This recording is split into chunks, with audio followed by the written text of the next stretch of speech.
and welcome to All About the Music. My name's Ollie Barker, and today we have a fantastic show lined up for you.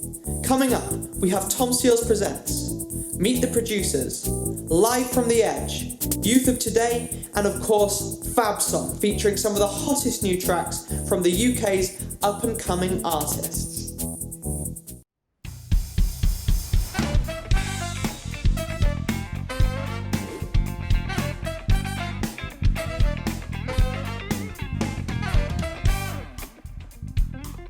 Hi, I'm Tom Seals. Welcome to Tom Seals Presents. We're here in the studio and each week I'm chatting to a very special guest. They're going to tell me about their 3 favourite songs and why they mean so much to them. Me and my incredible band are going to play them for you right now. Let's go! Here we go! 1, 2.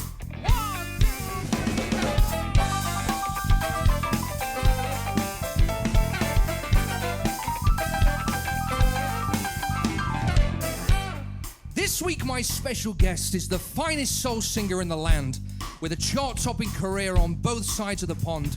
She's a staple of your New Year's Eve entertainment. The countdown is on. It's Ruby Turner.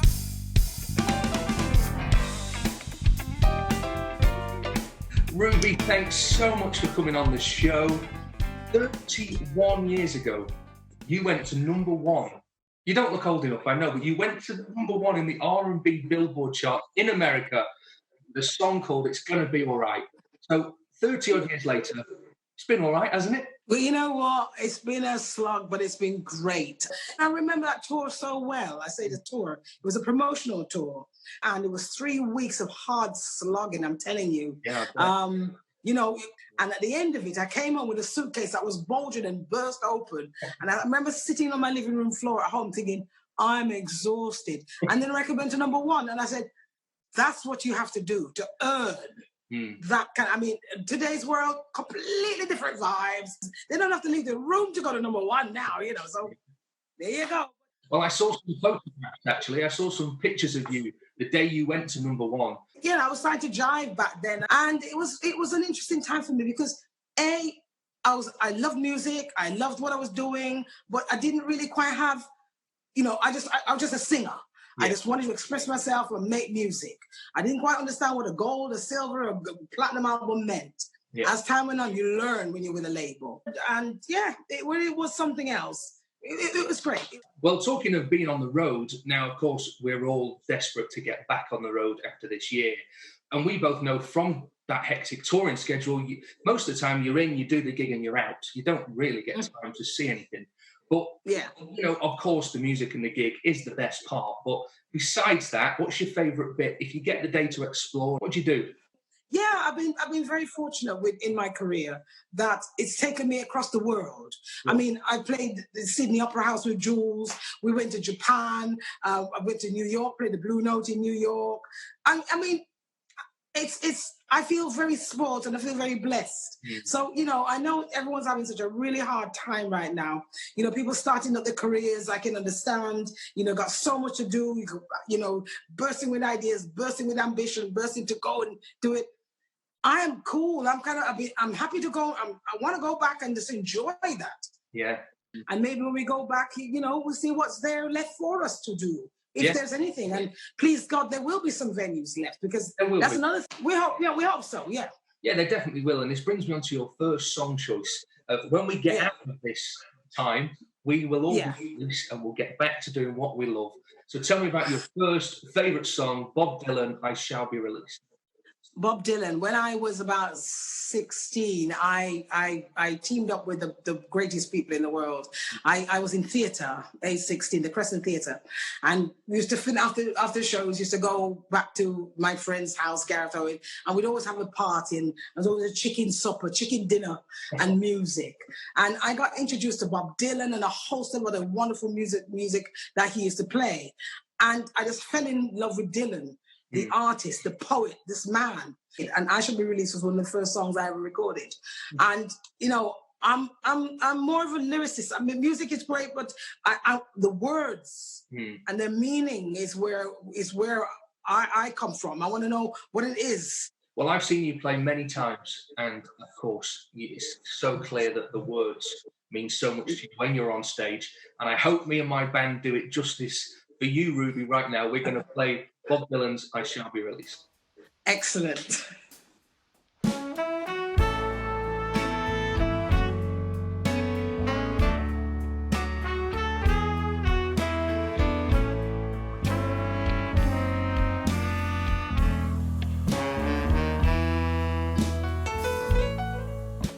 They say everything can be replaced,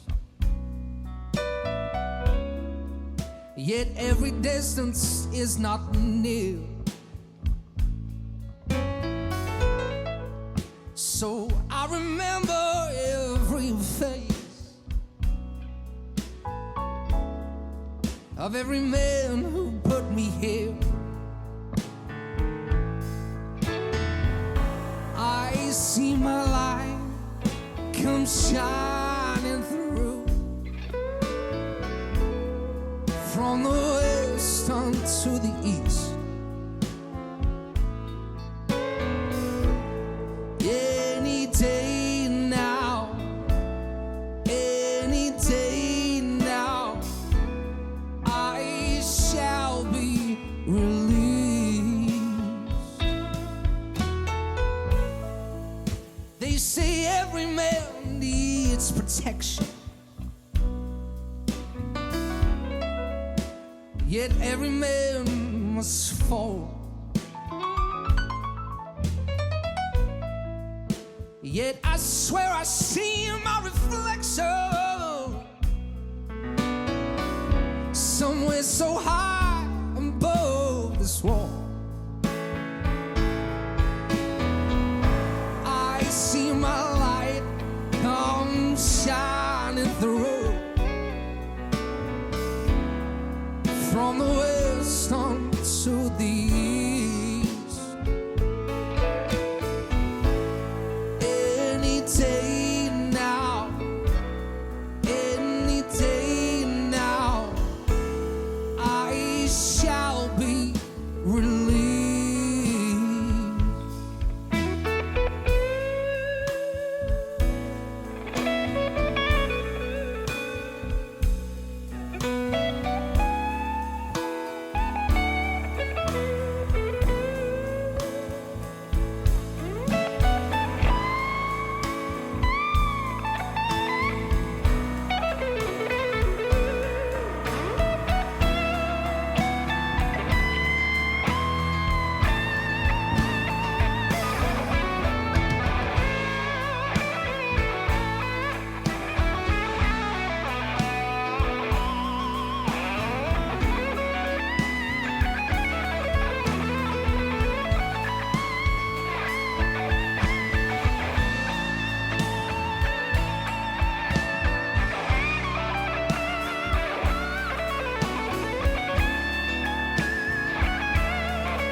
I see my light come shining through, oh, from the west until the east. Yeah. Any day now, any day now, I shall be released. Oh, I see my light come shining through from the west until the east. Oh, yeah, any day now, any day now, I shall be released.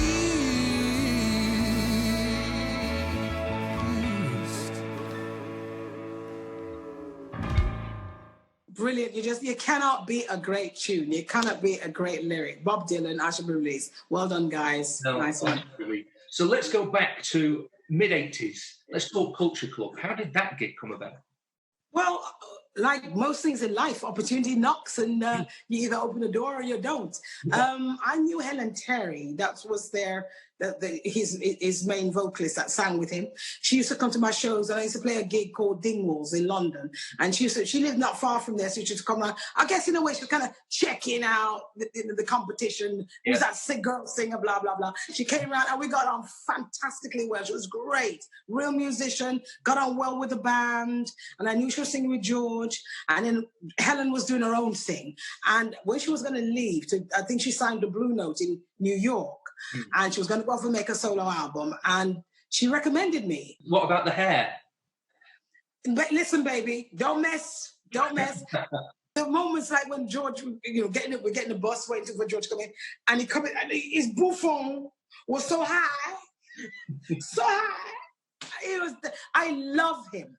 I love him because he's himself. He's always been himself, and he's Mr. Theatre. Talking of someone that was themselves, the legendary Aretha Franklin. Your second song, "Don't Play That Song for Me." Now, I was listening to an interview with you where you said that your mum was sat at the sewing machine making you a Sunday dress, and she sang this song. She did indeed, and it was kind of strange because I sang it with my band later on. When I started doing my music, and so I didn't know Mom sung it. Right. I couldn't believe my mom was singing it. Because she sang with you, didn't she? Yeah, I did a gospel album because we're Pentecostal, from the Pentecostal church. And I said to Mom, I'd really love you to sing this song, that we used to do at church. And it was fantastic. Wow. I went to pick my mom up, to take her to the studio. My mother was dressed like she was going to church. And then when we got to the studio, I had a version of the song. She had a version of the song. She opened the book, and I tell you, I had to redo whatever I learned. I had to sing her version. Yeah, fantastic, yeah. And Mom, of course, she's not studio trained. She don't know about no studio. So when she started singing, Mom, could you sing to me like a lullaby? Could you just to pull her down, because she was singing like she was singing in a congregation. Well, that's amazing. Absolutely fantastic, yeah. Now we're going to play it. We're going to take a quick break. When we come back, me and my band, we're going to try and do it justice for you and your mum, Ruby. I have no doubt you're going to smash it. No doubt. Don't go anywhere. We'll see you after the break.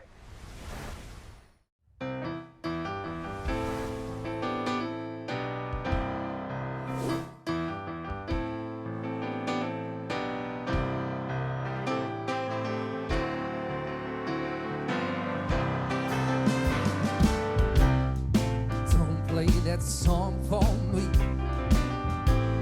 It brings back those memories of days that I once knew, the days that I spent with you. Oh no, don't let it play, it fills my heart with pain. Oh, please stop it right away, 'cause I remember just what it takes. I sent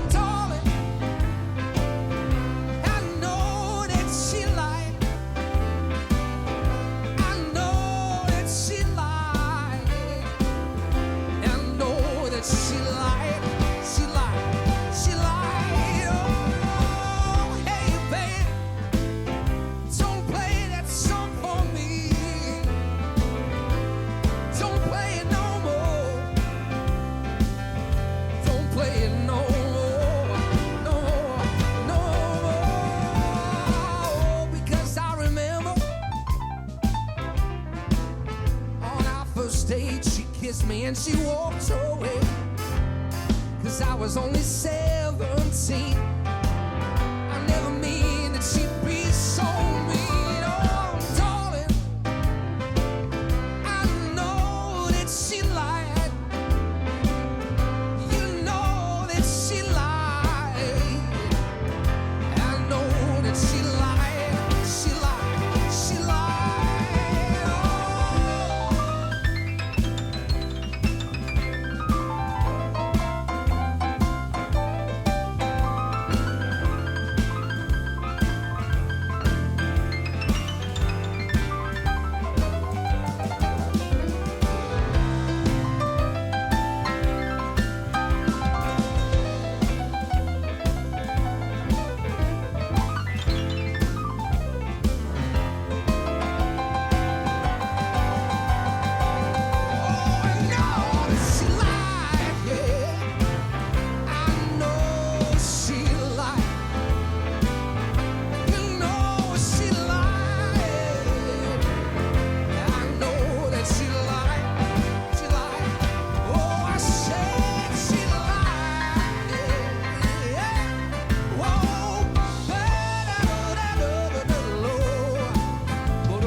Now, Ruby, of course, a lot of people will know you from, and you mentioned him before, your work with Jools Holland. And I know that Jules refers to you as the sister that he never had. Mm. Isn't that so that's a lovely thing, you know. I never knew that there was a program we were doing a tour a few years ago, and I didn't realize what was written in the program that was being sold at the front of house. And when it was read, I thought, oh my goodness me. When people get together, this industry is very, very, very fickle. If you find yourself in a situation where you're with people, they're on the make, you're just a stepping stone. Yeah. You know, and before long you can't find them, and what does it all mean, you know? And it's a means to an end for many people. The relationship I have with Jules is very, very family, real family. I know his family very well, and what we have is a real respect for each other. We have a real love of gospel music. We have a real love of music, and the way he operates as a musician and a band leader, I have huge respect. It's fun. It works for me. Because if he didn't, I wouldn't be with him for over 20 odd years. It wouldn't have happened. I would have gone my own way. I'll be honest with you. There are many times when I think, my time's up. I've had it. That's it. Time to go. There's nothing here for me. None of it makes sense. I've done my stint. The industry's changed. A completely different climate. I don't see where I fit in. Working with Julian, none of that comes into your head, because it's music, it's fabulous, the band strikes up, you forget all that nonsense, and it's the music that lives, and you serve the music. And it reminds me that I'm in it to serve the music. That's why I came into it, not for the fame, not for the fortune, not for the fuss and the commotion and all the nonsense that goes with this industry. And believe me, there's a lot of it. You know, you end up being broke in spirit, financially, the whole lot. You have to find people like-minded, music lovers, and then you feed each other. And that's how it works with me and Julian. And I feel very blessed. You know, when I was asked to join the unit, because I was only just popping in and out as a special guest. I remember when I was a special guest and I was special guesting at the Albert Hall. Oh, me. It was hilarious. And then next thing I know, I'm in the band. Next thing, Ruby, you've got an MBE. Yeah, well, you know, I can deal with that. Well, I earned that as... Do I bow or curtsy now, or... Don't do any of that nonsense. That MBA came in 2016. Fantastic. But that's all to do with service to the music. Sure. And I humbly accept that. But more importantly, I took my mom to the palace. Yeah. The best days of our lives. She was in her own. It was fantastic. Yeah. If nothing else, that's her MBA, boy, because she deserved it. Fantastic. Yeah, so, you know, so I said the relationship with myself and Jules it's been wonderful. And he's still my good friend. And in the lockdown, he checks on me, check on him, you know, and yeah, we can still talk. And there's nothing fakery, and there's no underlying anything. It's what it is. It's a good relationship, and it works. And of course, because of the TV show, the radio show, the Hootenanny, you've got to work with some incredible people.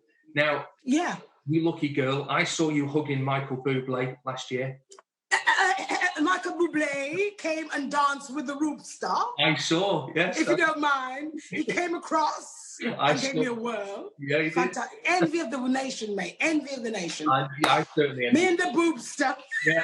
Now, Ruby, tell me about your third and final song, People Get Ready. Curtis Mayfield. Yeah. I know the Eva Cassidy version, but of course, Curtis is a legend. Tell me about this song. Yeah, I mean, Curtis wrote that song, didn't he? Once again, I'm touching on my gospel background or my gospel influences, and Curtis Mayfield is just one of those people. Along with your Arethas, your Sam Cooks, I went for Curtis because once again, you know, touching on the vibe that we're going through right now. I felt it was the most appropriate track for me to sing. The comfort of it, you know, losing my dad, the Black Lives Matter movement, you know, the stuff's been going on. The fact that, you know, at the end of the day, you have to hold on to something. And, you know, I have my faith, and it's one of those songs, you know, that way back, written so back, far back then, that Curtis also had the vision and the mind he's also another, like Dylan. always conscious lyrics that he was writing, you know, making social commentary about what was going on. And that's, once again, that kind of thing appeals to me. I like people who are real humans, who care about humanity, about love, what it really, really means. And to be able to put it into song, Curtis Mayfield can. Sure. Well, we're going to play it now. Ruby, thanks so much for being on the show. Great to see you. Nice to talk to you, Tom. Bye-bye. Take care. God bless. Bye-bye.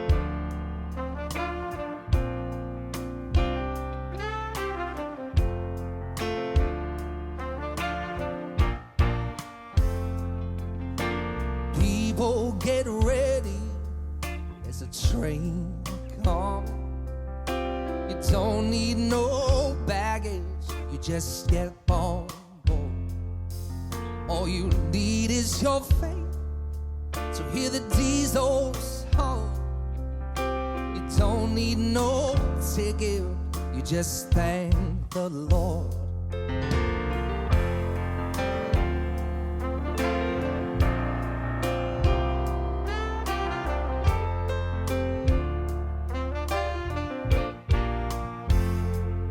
So people get ready, there's a train to Jordan, picking up passengers from coast to coast. Faith is the key, open the doors and board them. There's hope for all among those loved the most.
For joining us.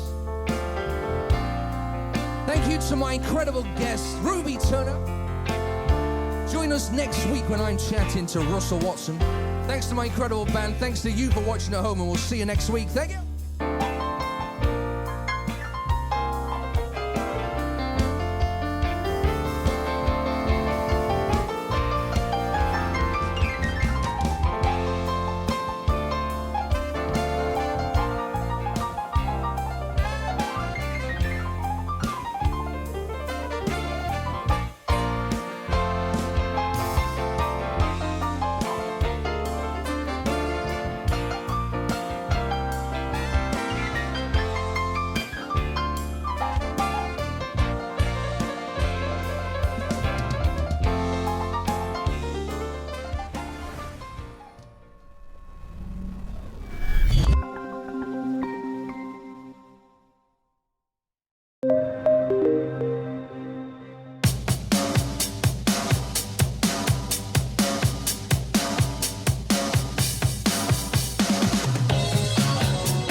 I'm in Eastcote Studios today, which is one of my favourite studios to record in. I discovered it, I think it's 7 years ago, maybe 5, but not very long ago.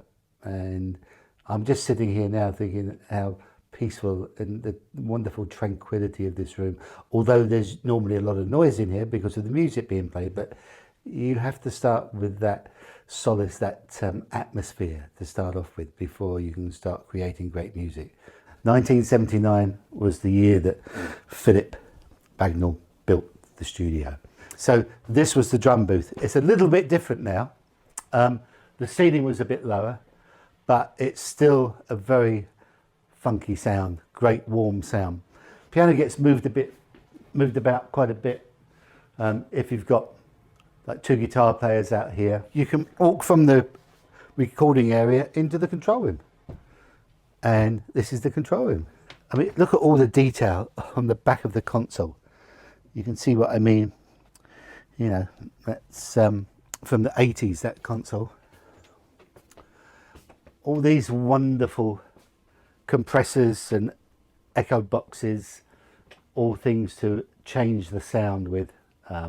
We had some of those in the 70s, some of these today. This one in particular is very sought after, and the black one there, and this one. And I know, I suppose now if you wanted to buy one second hand, they don't make them anymore. It'd be about £15,000 each. So this is an MCI console. It's an American console, and you have a fader. You've got 28 faders to bring your tracks up from your 24-track analog machine or your digital, so you can separate things. All these little labels here show you that's a kick, that's the bass drum, the snare drum, the toms, overheads, snare, guitar, sax. So you arrange that different for every session. And then you've got equalization, tone controls here. And then this matrix is all for the playback to determine which speakers you want to play it back on. Throughout my career, I've been very fortunate enough to work in a lot of amazing recording studios, and I like to think of them as temples of sound, because the best studios where the best music comes out of are places where people have congregated and have written and recorded some amazing songs and made beautiful music. So it's really lovely to be in this room today.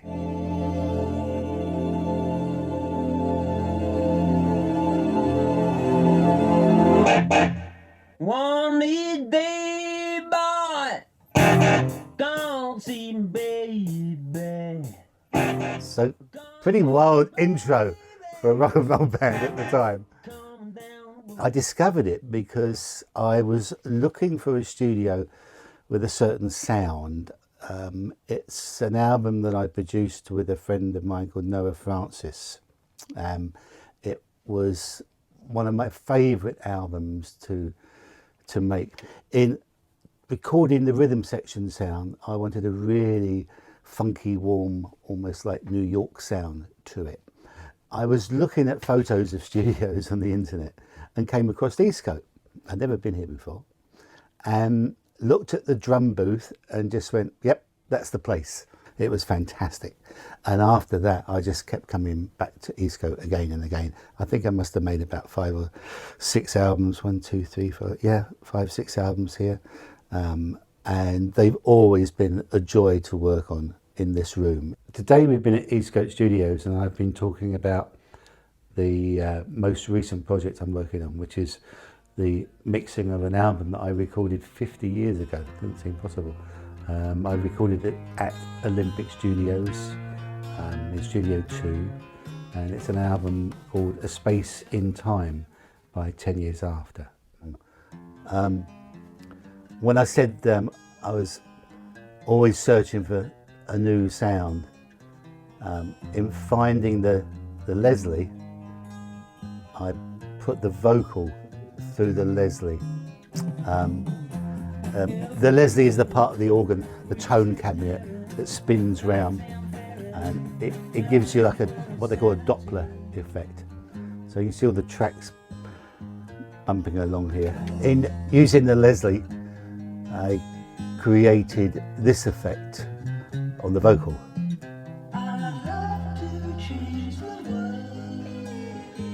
And I can solo this for you.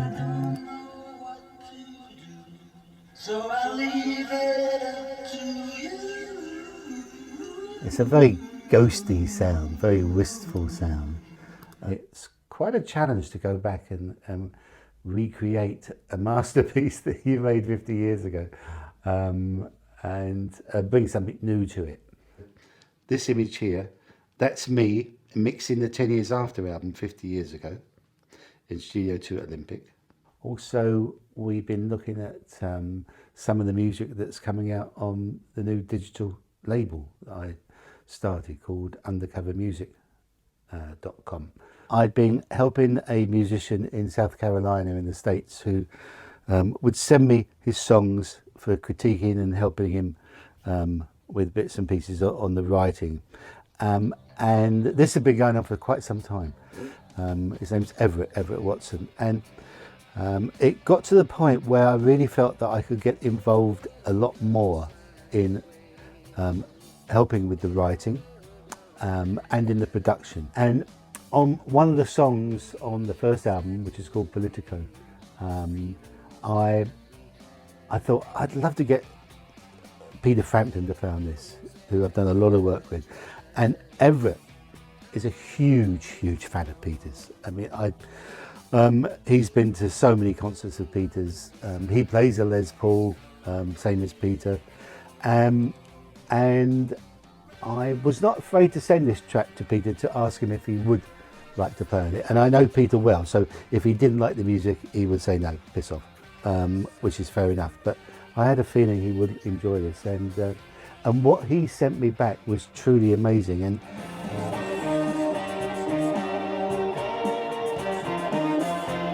And here's Peter.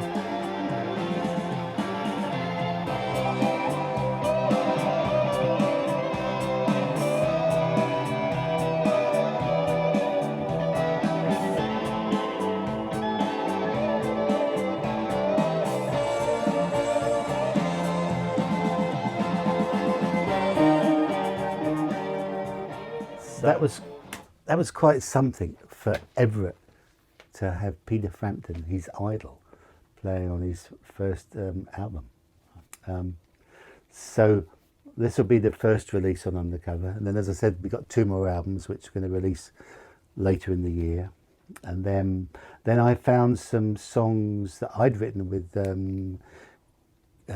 Gary Granger, Rod Stewart's guitar player, Robert Hart, singer, with the Jones Gang, and Manfred Mann, and myself, that I'd written maybe like 15 years ago that I'd never done anything with. So I'm going to put them on Undercover Music as well. I'm also putting the one person who started the idea, actually, my wife, Christy.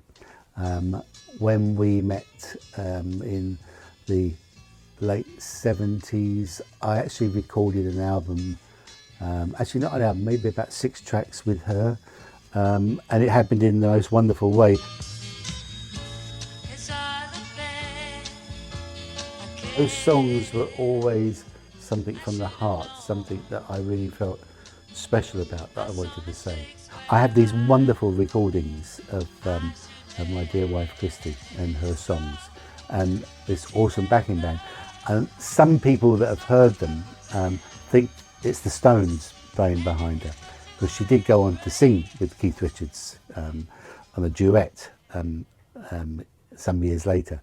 It's been a wonderful opportunity to be part of It's All About the Music. It's always inspiring and educational for people.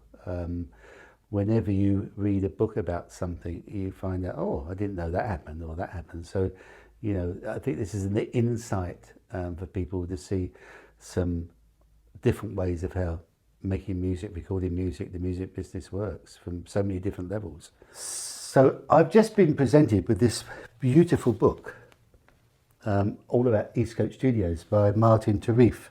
This is how an album, this is how a song is made, from the pen to the writing, I think the singing, the music, the microphone, the recording into a sound wave, then the video, tape recorder, into the factory, photos, press, TV, go and buy it in the shop, sit down, listen to it on your hi-fi, goes in your ear, and helps your brain. What would I tell myself 50 years ago? I would say congratulations, well done. You never changed course, you just fell in love with sound and you wanted to record sound and music and make music. So it was never any ulterior motive for becoming famous, making a load of money or anything like that. But a good sound system, that was good. Towards the latter part of my career, I find myself back at Olympic and building a studio at Olympic. So what else could I ask for? I'm just going back to where I started. Probably scatter my ashes in Studio One.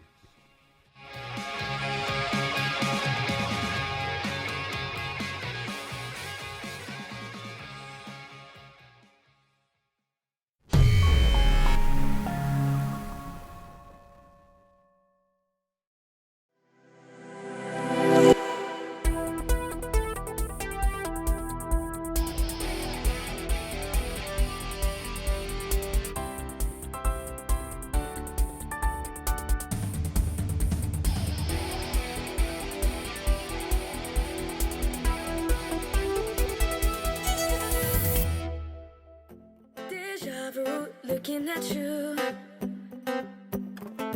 thinking about the things that we do when it was just us two. We were gonna be forever, we were gonna be for life. Deja vu, now that we're through, I'll change your mind and things will be different, 'cause I love you different.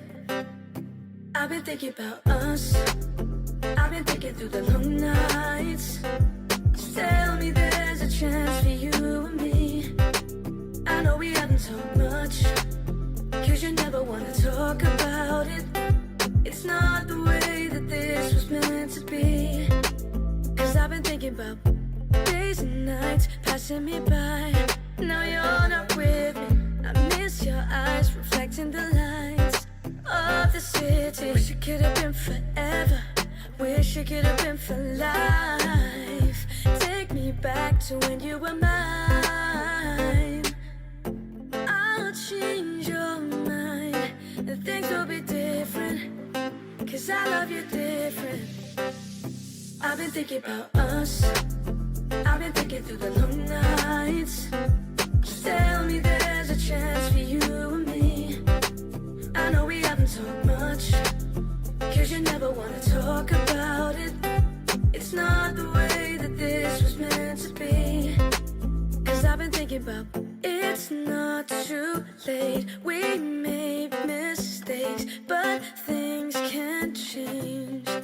Ooh, it's not too late. We made mistakes, but things can change. I've been thinking about us, I've been thinking through the long nights. Just tell me there's a chance for you and me. I know we haven't talked much, 'cause you never wanna talk about it. It's not the way that this was meant to be. I've been thinking about us, I've been thinking through the long nights. Just tell me there's a chance for you and me. I know we haven't talked much, 'cause you never wanna talk about it. It's not the way that this was meant to be. 'Cause I've been thinking about us. Hi everyone, we are Princes to Kings, a band of three brothers from Hertfordshire. I'm Zach and I'm the lead vocalist in the band. I also play bass and piano. And I'm Finn. I play drums in the band and also do a bit of backing vocals to help Zach out. I'm Josh, I'm also one of Zach's backing singers and I play guitar as well.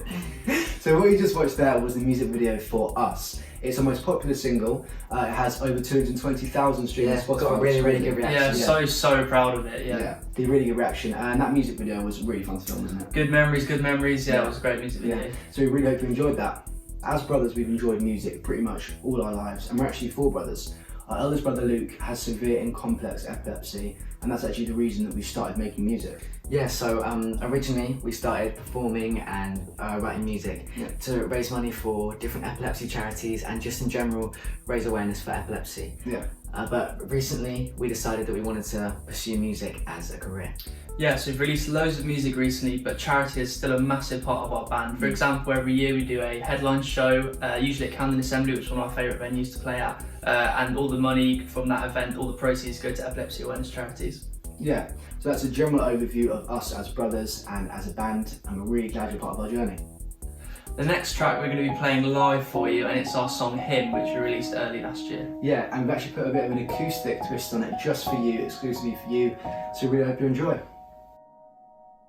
I love it when you tell me your problems, 'cause I could be the one that could solve them. I don't wanna be just an option, but I don't wanna push you away.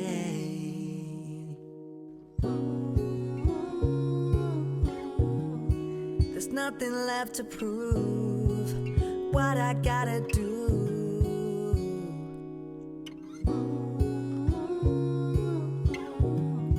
You got me all confused, thought I was meant for you. You go back to him, yeah, him, yeah. Got me thinking I'm the one, then you show me that I'm wrong, oh. But you go back to him, yeah, him, yeah. Girl, I want you by my side, 'cause he don't treat you right, no. But you go back to late nights, trying your eyes. Got you overthinking, now he's telling you lies. I would give it all just to change your mind. Give me just a second, I'll be by your side. There's nothing left to prove, what I gotta do.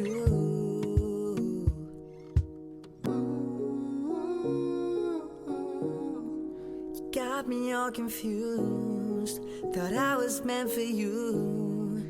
You go back to him, yeah, him, yeah.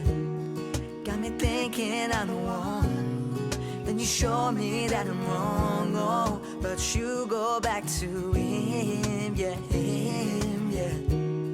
Girl, I want you by my side, 'cause he don't treat you right, no. But you go back to him. Did you ever think of what we could have been? Even though we had our chance, I still live with empty hands. It's killing me to know I'm not your man. But you go back to him, thinking I'm the one, then you show me that I'm wrong, oh. But you go back to him, go back to him. Girl, I want you by my side, 'cause he don't treat you right, no. You go back to him. So we have been sent in some questions, and we're going to be answering them for you now. They're reasonably quick fire, but there's 3 of us, so we don't want to go too fast. Well, we'll be as quick as possible. Yeah, as quick as possible. So, favourite takeaway? Chinese? Pizza. KFC. Okay.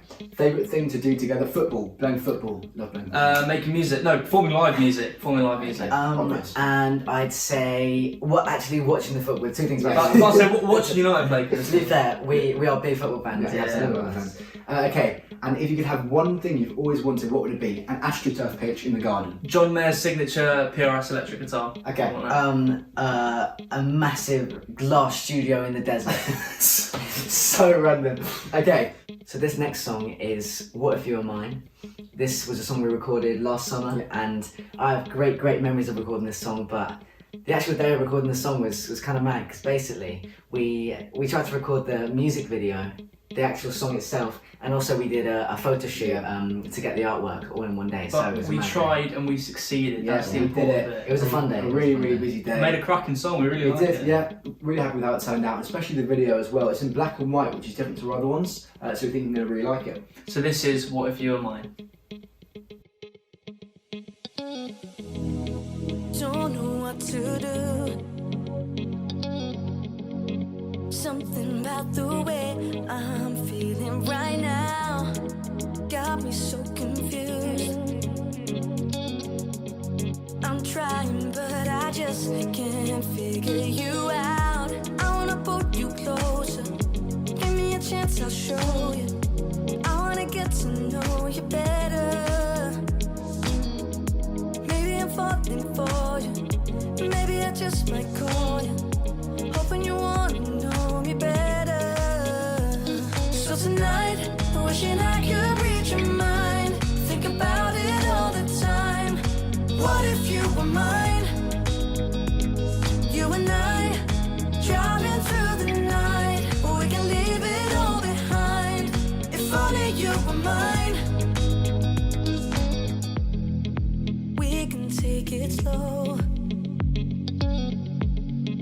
'Cause I know we've both been hurt before. I just wanna show you we won't feel that way anymore. I wanna pull you closer. Give me a chance, I'll show you. I wanna get to know you better. Maybe I'm falling for you. Maybe I just might call you. Hoping you wanna know me better. So tonight, wishing I could read your mind. Think about it all the time. What if you were mine? You and I, driving through the night. We can leave it all behind. If only you were mine. I don't know how you got this hold of me. It's taking over me. I don't mind. When I'm with you, it starts something new. You know I'm choosing you every time. So that's us. We've been Princes to Kings. Again, we are a band of three brothers. We hope you've enjoyed listening to some of our music, even watching us perform live and getting to know us a little bit. Thank you very much for having us. I've been Finn. Zach. I've been Josh. That's all from us, but stay well and bye for now. So tonight, wishing I could read your mind. Think about it all the time. What if you were mine? You and I, driving through the night. We can leave it all behind. If only you were mine. If only you were mine. So tonight, wishing I could read your mind. Think about it all the time. What if you were mine? If you were mine. You and I, driving through the night. We can leave it all behind. If only you were mine. What if you were mine?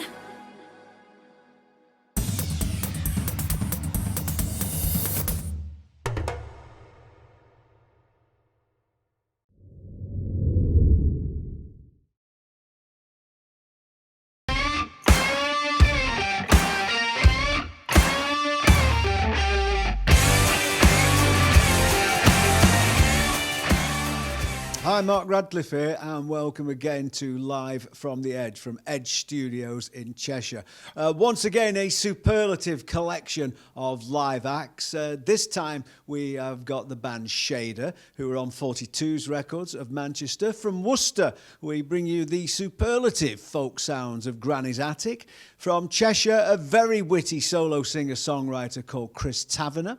We also have a band called She Made Me Do It, who have connections with Adamant, and also a Cheshire Americana band called Fine Lines. I've got to be honest with you, I'll fess up now. I'm their drummer, but don't worry, I'll sit at the back and I won't say anything. We're going to have to get someone else to introduce us, aren't we? Well, we'll work on that while you watch the rest of the show.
spend quite a lot of my time listening to folk music for my radio show.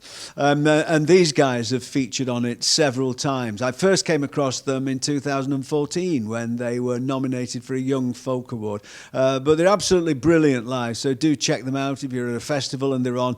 Make sure that you get in front of a stage and see what it is that they do. But you don't have to at the moment. Well, you can't at the moment. But anyway, here we go. We've got them for you. From Worcester, the terrific Granny's Attic.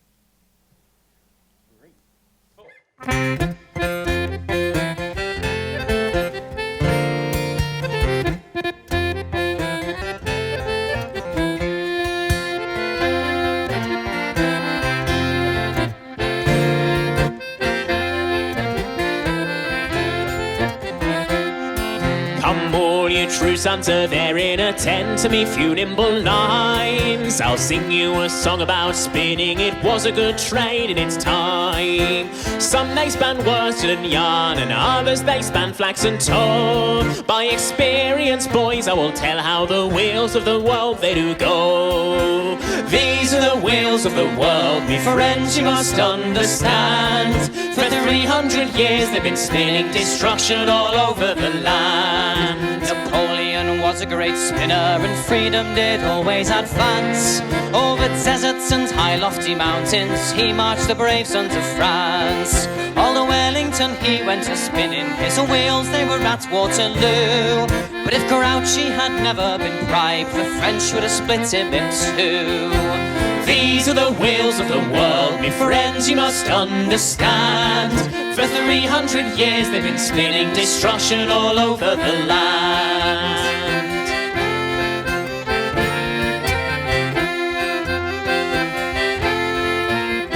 Well, Lord Nelson was a great spinner on board the ship Victory. He was counted the greatest of spinners that ever sailed over the sea. His shipmates were all famous spinners. For Nelson they span very well, till the French span a ball at Trafalgar, and on the ship's deck Nelson fell. These are the wheels of the world, me friends, you must understand. For 300 years they've been spinning destruction all over the land. The factory owners are spinning, their wheels are turning away, and now they are wanting their hands to work 13 hours a day. They don't give a fig for the poor, they hear not their sighs or their moans. They don't care a pin if you spin till you skin all the flesh off your bones. These are the wheels of the world, me friends, you must understand. For 300 years they've been spinning destruction all over the land.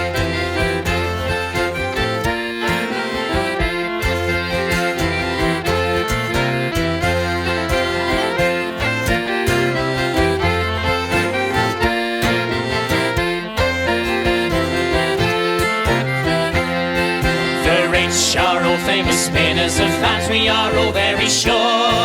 They're always contriving a scheme to crush down the rights of the poor. So if you're compelled to go spinning, let each of your spindles be steel. Let liberty then be your motto, and glory will turn your big wheel. These are the wheels of the world, my friends, you must understand. For 300 years they've been spinning destruction all over the land. These are the wheels of the world, me friends, you must understand. For 300 years they've been spinning destruction all over the land.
free and we're bound for the sea. Heave away, cheer-a-lie-ho.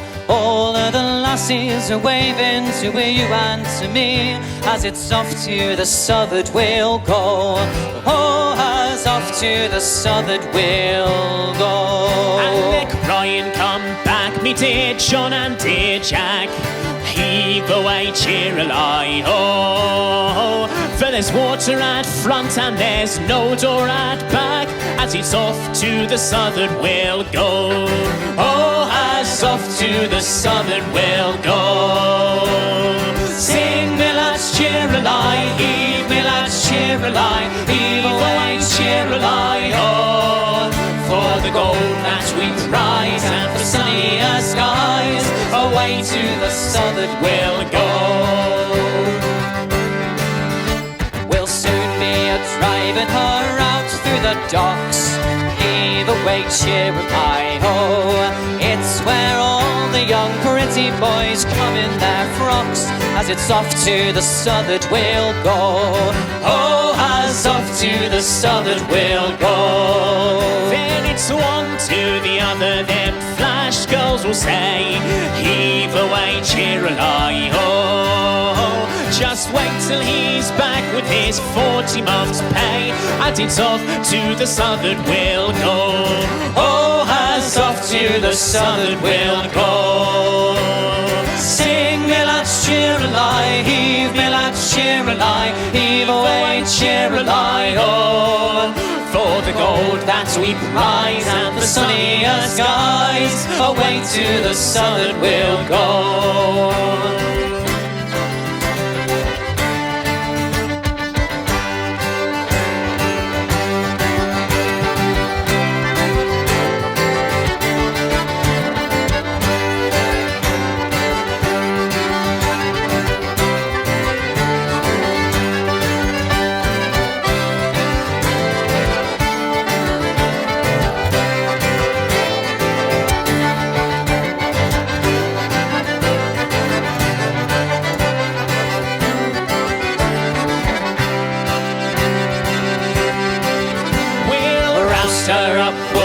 The wind's drawing free. Heave away, cheer-a-lie-ho.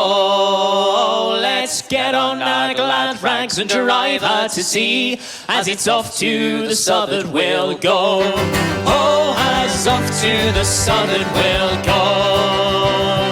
Sing, me lads, cheer-a-lie, heave, me lads, cheer-a-lie, heave away, cheer-a-lie-ho.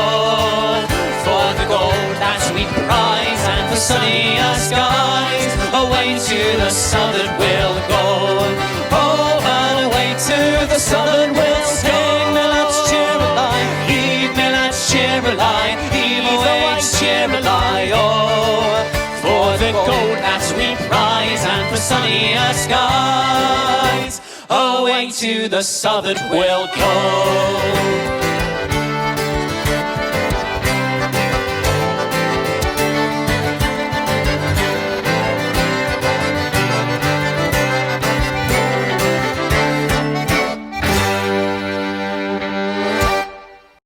Yeah, great stuff. Thanks a lot to Granny's Attic.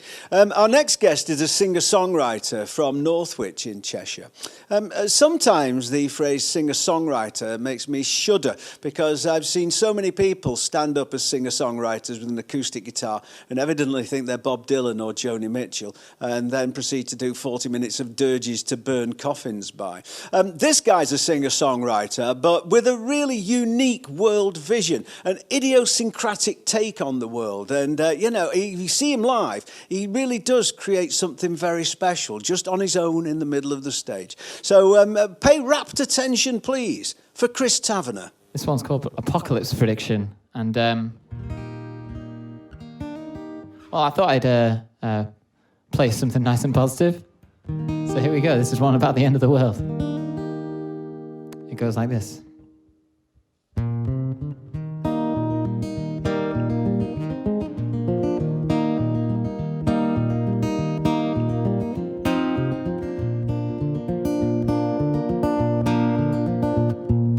I've had a premonition, a sneaking superstition that the world is going to end today. And now I've had the vision, I'm on a major mission, letting every single person know. You better tell your friends, you better tell your wife, dump everything you own, don't be thinking twice. Go hiding underground because the end is nigh in 1999. I might have been mistaken, that misinterpretation didn't have the figures all in line. But you can put your faith in my new recalculation, cause I'm sure I've got it right this time. You better lose yourself, you better turn and run, and guard your food supply with a loaded gun. Then hope you make it through because the end is nigh in the winter of 2012. 2012, I think we might have gone slightly preemptive with that feature film. It's all about 2020. Well, I wouldn't wait for the rapture, for Jesus knocking on your door. Well, he's been gone 2,000 years and he could be 2,000 more. What if the world had just ended? What if we couldn't even tell? The earth went out 2 hours ago and now we're all living in hell. You just haven't noticed yet. Apocalypse depiction, humanity's addiction could be ever going on and on. And every new prediction could be a work of fiction, yeah, but nobody can say who's wrong. You better tell your friends, you better tell your wife how much you think of them being in your life. Make every second count because for all you know, your world could all end right now.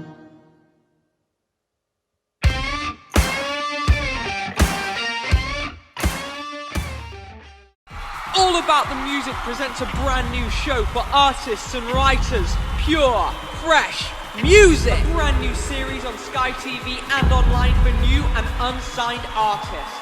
Just feel good music.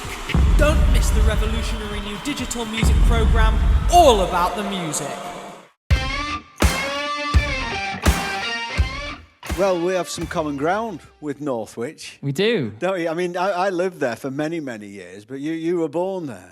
I was, indeed, yeah. Grew up there and lived there till I was basically 22. And, yeah. And you write about all kinds of stuff, don't you? I mean, you know, a lot of people sort of write a lot of love songs, or people write sort of issue songs or whatever, but you can seemingly draw inspiration from anywhere, from tiny details of life, really. Yeah, that's right, really. A lot of the things that inspire me are sort of things that I hear and social observations, and just kind of turning them into an ironic situation is what I really enjoy, being really sarcastic and ironic. Because we did a gig together. We shared a stage, didn't we? And that was the first time I'd seen you, and I was watching you, and it was like you sort of seemed to be operating somewhere between singer-songwriter and stand-up, really. Yeah, that's it. And I do tend to straddle the two scenes when I'm gigging as well. I do a lot of comedy clubs and comedy gigs, and then I do the music stuff as well. And it's nice to be in those two worlds, kind of writing this satirical stuff. And it was a fantastic gig, by the way, as well, with Galleon Blast. It was such a great night. Where was that? It was a great venue. Where was it? Llangollen Town Hall, wasn't it? Yeah, it was a gorgeous venue, wasn't it? Yeah, and gorgeous town as well. Indeed, I went for a little bit of sightseeing while I was there. Yeah, no, it was a really good night.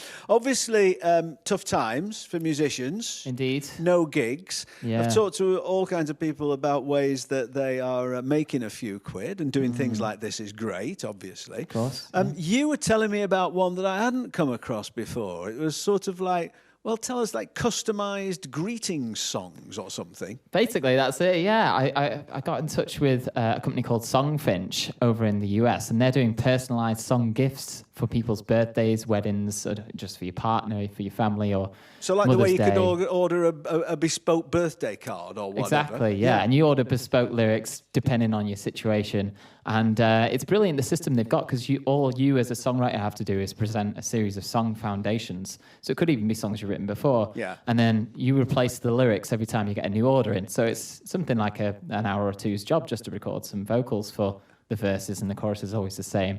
So yeah, it's a really novel way to kind of keep songwriters busy, and it's quite well paid as well. It's good, $100 per commission. Yeah, but it's not bad, is it? Yeah, it's good, definitely, since we're all out of work as well at the minute. Well, and indeed. so much time to write. It's a really nice thing to do. And it's also really rewarding, because if you think about, you know, I've almost got quite emotional thinking about some of these families getting these song gifts, and they've written quite personal stories about themselves and said, can you please put this in the song? And yeah, it's such a nice and rewarding thing to be doing. I mean, it's obviously going quite well. How do these people in Urine, Idaho, or Coalscuttle, Arizona, how do they feel about having a Northwich accent on all these songs? Well, at least they can understand me, hopefully. I mean, do you find yourself sort of lapsing into a sort of mid-Atlantic drawl? A little bit, yeah. When I see it's Texas or something, I really get tempted to go all rockabilly or hillbilly and something. But there are different discrepancies. I mean, I've been picked up a couple of times on my lack of knowledge of Americanisms, because they say Nissan very differently over there in America. It's Nissan rather than Nissan, and that's something I would have never even thought of. So yeah, there are people, middlemen, sort of checking up on you that make sure you've gotten it all right. Fascinating. Yeah. I went to Bolton School. The most famous person to come out of Bolton School, depending on your point of view, would either be Nigel Short, the chess grandmaster, or Sir Ian McKellen. Yeah. And you've done something with Ian McKellen. I have. Nothing with Nigel Short yet, though. No, well, it could I'll still take happen. that one. But, you know. Yeah, it could still. Well, you've done something with me and Ian McKellen. There you go. So come on, Nige. Exactly. I want to get everybody from Bolton. Exactly, yeah. But yeah, as you mentioned, I did. I got contacted by someone who's working with Great Ormond Street Children's Hospital down in London, and they were organising a project with Sir Ian based on animation shorts that had been written by kids at the hospital. And it was just such a really nice sort of charitable initiative to be involved in. And initially they were going to have James Corden singing the part that I wrote in the song. And then eventually they thought, do you want to do it, Chris? It feels right to do it. And I actually recorded the song here at Edge Studios. And I got to sing alongside Ian McKellen, which is such a nice thing to be able to do. Nice thing to put on my CV, I suppose, musical CV. And you're going to do that song next for us, I think. Yeah, I think since I'm back here, and I haven't been really back since, it's really nice to be able to be back here. So I'll do this one next. This is called The Meteor and the Moon. A lovely little story about a meteor flying through space who meets his friend the Moon, played by Sir Ian McKellen. Lovely. Chris Taverner. Thanks, Mark. I once was a beautiful mountain. I had friends and a place to belong. But back then we weren't ever counting on a meteor coming along. That powerful crash was blasting me off on the most exciting ride. A million new worlds were glowing at me, and I waved as I flew by. The journey got cold, a coat of ice grew around my head. And when it was hot, I let off some gas and I went bright red. I feel so very special when an alien shouted cheese. But the cosmos is lonely, 'cause mostly it's only me. Look at the universe, it's terribly dark on your own. When you're with someone else, it starts to feel like home. Somehow I went through a fracture in space, that's when things became bizarre. A blood orange moon was smiling at me as I watched him from afar.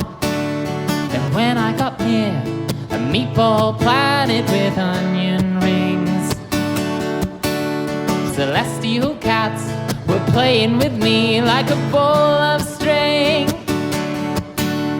I know it always looks so cool when you're racing a shooting star, but without your partner in orbit, it feels like you're falling apart. Look at the universe, it's terribly dark on your own.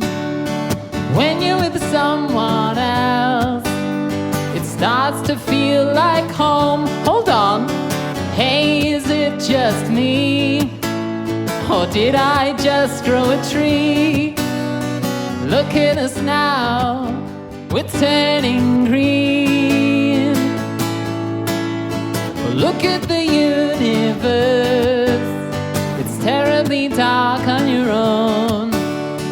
When you're with someone else, it starts to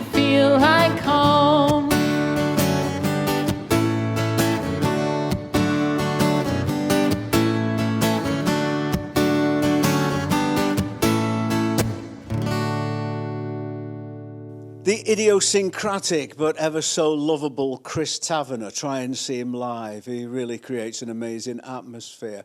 Our next act, of course, She Made Me Do It. I don't know what the reasoning is behind that. Perhaps she, Shahina, did make him do it, him being Will. They were together in a band called Rachel Stamp. If you think Will looks vaguely familiar, you might have seen him with Bow Wow Wow and also with Adam and the Ants. So the two of them are at the centre of this band, Will and Shahina. So here they are, live at the Edge. She Made Me Do It.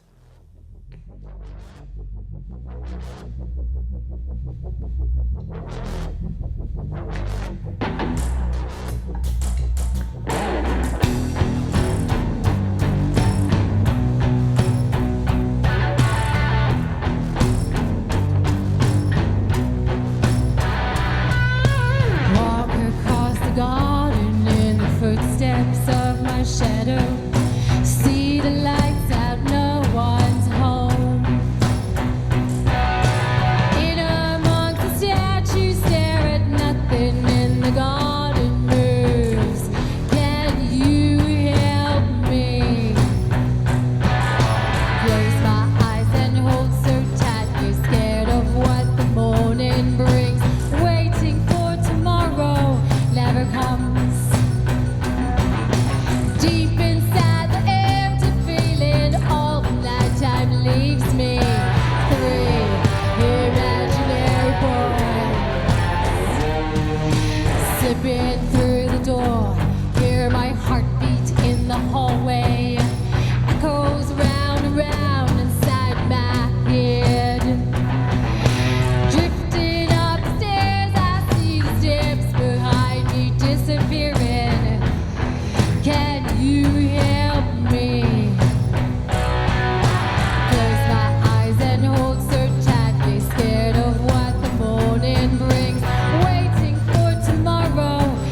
Everybody, I'm Clint Boone. Hope you're all keeping well. It gives me great pleasure to introduce the next band, a band called Fine Lines, who are about to share with you their very special brand of Americana.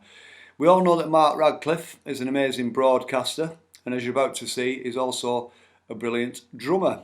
All right, let's have it for Fine Lines. Enjoy it.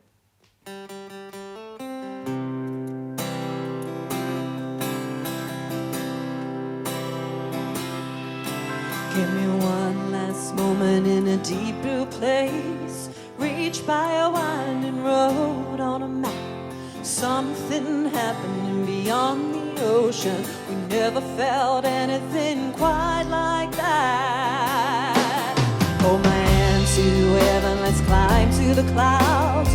Don't go near the water, stay close to me. 100 hands won't stop you falling. Told us it was something we had to see.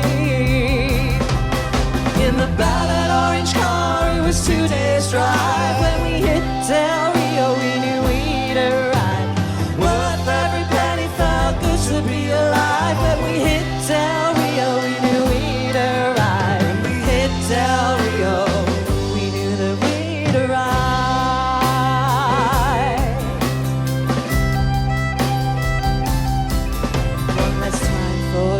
Before darkness falls, last chance for dancing by the evergreens. 1,000 feet straight down to nowhere. It wasn't like anything we'd ever seen.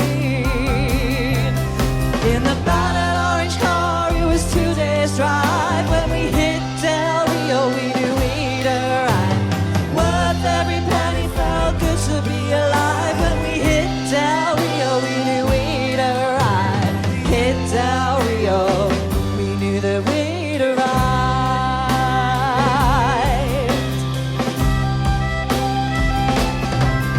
It was now or never, and never couldn't be.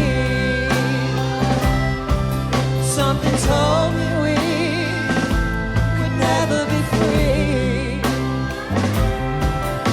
The skies were dark, the bridges had been burned. And we'd reach the point of no return. In the battered orange car, it was 2 days drive. When we hit Del Rio, we knew we'd arrive. Worth every penny, felt good to be alive. When we hit Del Rio, we knew we'd arrive. Battered orange car, it was 2 days drive. When we hit Del Rio, we knew Del Rio, we knew that we'd arrive. When we hit Del Rio, we knew that we'd arrive. When we hit Del Rio, we knew that we'd arrive.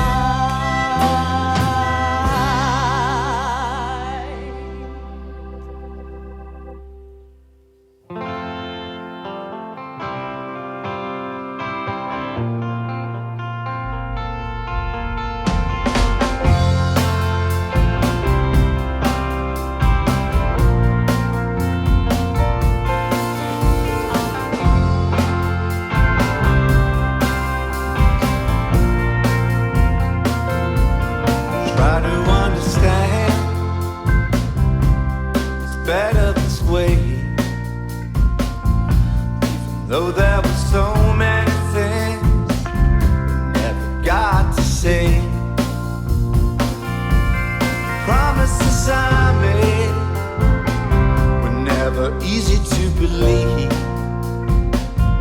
The snow came down on Christmas Eve. Leaving the house to hit the road, you took everything from me and I just felt cool. And if only things were always clear, and if only help was always near, and I never would have ended up here, far out away.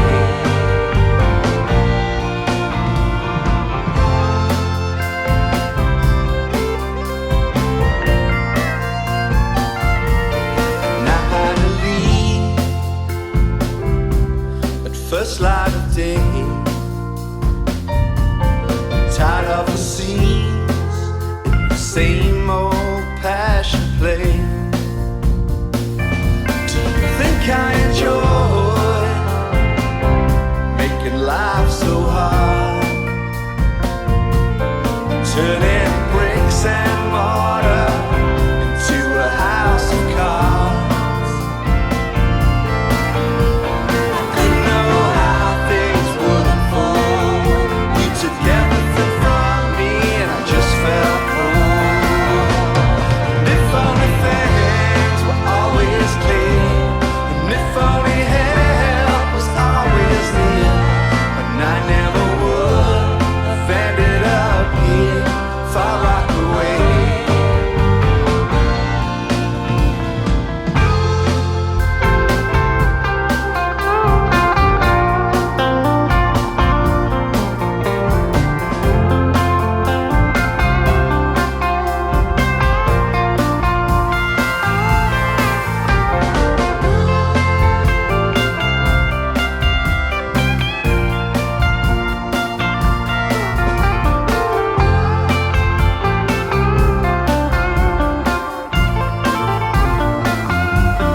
Promise that I'd be back someday, even though there were debts I couldn't hope to pay. I brushed your cheek while it was still warm, then turned around to walk into the storm. Leaving the house and hit the road, you took everything from me and I just felt cold. And if only things were always clear, and if only help was always near, and I never would have ended up here, far Rockaway. And if only things were always clear, and if only help was always near, and I never would have ended up here, far Rockaway, far Rockaway, far Rockaway.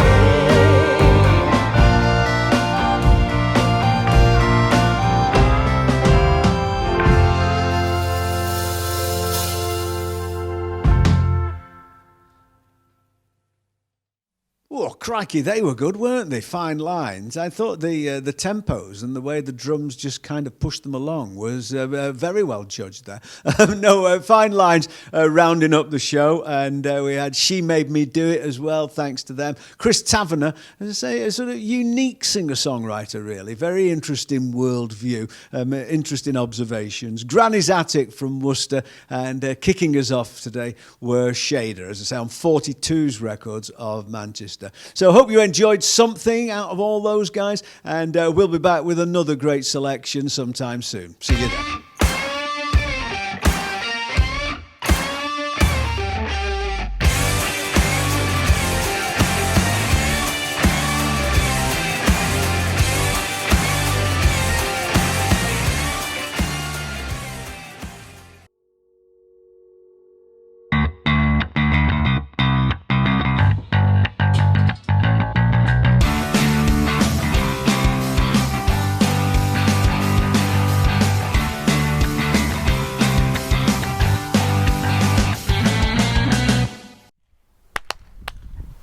Hey, it's Russ Scott here from recordproduction.com. We're here at Trapdoor Studios in Liverpool. Let's go and have a look. Hey, it's Tom Peters, studio owner and founder, fiddling around with microphones. Hi. It's very cool. Thanks, mate. It's petite. It is petite. But nice. You've got, well, piano. Like an actual piano. Where's this from? I found it in a place in North Wales. Chapel & Co. It's a chapel something. I don't know. I bought it off eBay when I was drunk. Look like you're a bit of an amplifier boffy. I love amps. It's kind of one of the things that I get most excited about. Tell us about your amps. These two amps actually belong to Mike Venart, who is a very good friend of mine, and he plays live guitar for Biffy Clyro. There's a name drop for you. So that's a Fender bass breaker, really good for like clean tones and stuff like that. That is probably the nicest orange head I've ever heard in my life, which is a Retro 50. It's a custom thing. Apparently, I think it's based on the old 70s OR 120s, but I'm not 100% sure. Sounds really beautiful. That in the corner there is my little Soldano Astroverb combo, which is, it's really nice. Yeah, I mean, I'm not gonna lie, I did buy it partly because of how fucking cool it looks, because it is cool. That's like a really aggressive AC30 kind of thing. So it's got loads and loads of gain on it, but also does the chimey AC30 thing really nicely. Come into the boudoir. Hi. It's very much a boudoir, actually. It is a boudoir. It's very intentionally a boudoir. But yeah, I just wanted to create a nice sort of cozy environment, and you know, I'm going to be in here a lot, so I thought, well, I might as well make it feel nice and be somewhere that I actually feel comfortable. Okay, this is my oldest guitar I own as well. I mean, that's my like normal.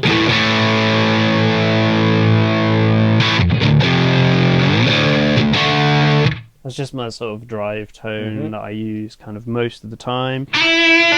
So I like pedals that push the front end of the amp a bit more. So it gives the amp is kind of generating more of the gain than the pedal is in a lot of ways. So yeah. Plus the other thing is, when you're using single coil guitars a lot of the time, there's only so much gain you can get away with anyway before it sounds absolutely horrible. So usually you just use your intuition and sort of have a look around. So this, I mean, this amp does actually surprisingly clean up quite well for an amp that's supposed to be quite dirty. And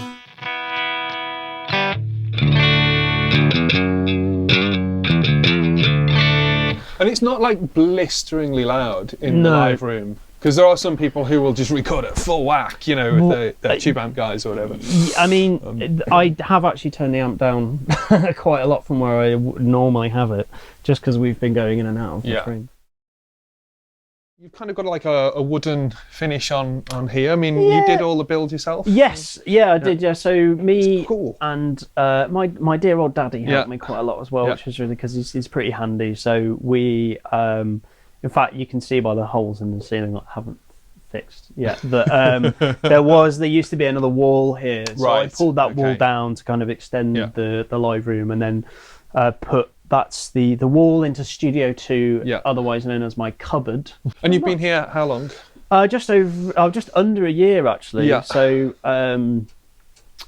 it was one of those. It was like I had loads of work on anyway, so I've been sort of chipping away at it over the last year, and then it was kind of back end of last year that I sort of said, right, officially this is a studio. And because this was a long time coming in the making, wasn't it? What's the story? It was, there is. So in 2018, I lost my best mate Dan. We were like really, really close pals. He was in a band called Cleft. We used to tour together all the time, and he was a recording engineer himself. In sort of 2013, 2014, we talked about and got really, really close to opening a studio together ourselves in Salford, well, not in Manchester, in Salford. That unfortunately didn't end up happening for various reasons, and not long after that Dan got sick, and he sort of had about 3 years of battling cancer, and we thought he got past it, but as often happens it kind of came back, and in 2018 we lost him in October. So the whole sort of impetus behind this was how can I honour my pal Dan in the best way possible, and this was sort of what I came up with. So Trapdoor Studios. Wow, it's a cool place, and it's named after. It's named after a Cleft song. Yeah. So Trapdoor is one of Cleft's like more, I don't know, one of their bigger tunes. Always used to go down really well live and stuff like that. So it seemed a fitting tribute to the guy, really. Not long after I kind of took the place on, I ran an Indiegogo kind of project to get some funding together. And so this kind of sign that we've got up here, all these people kind of contributed to the Indiegogo, which was really nice. So there's a few bands on there, and a few friends and stuff like that, which is pretty nice. Brilliant. So that's Trapdoor Studios.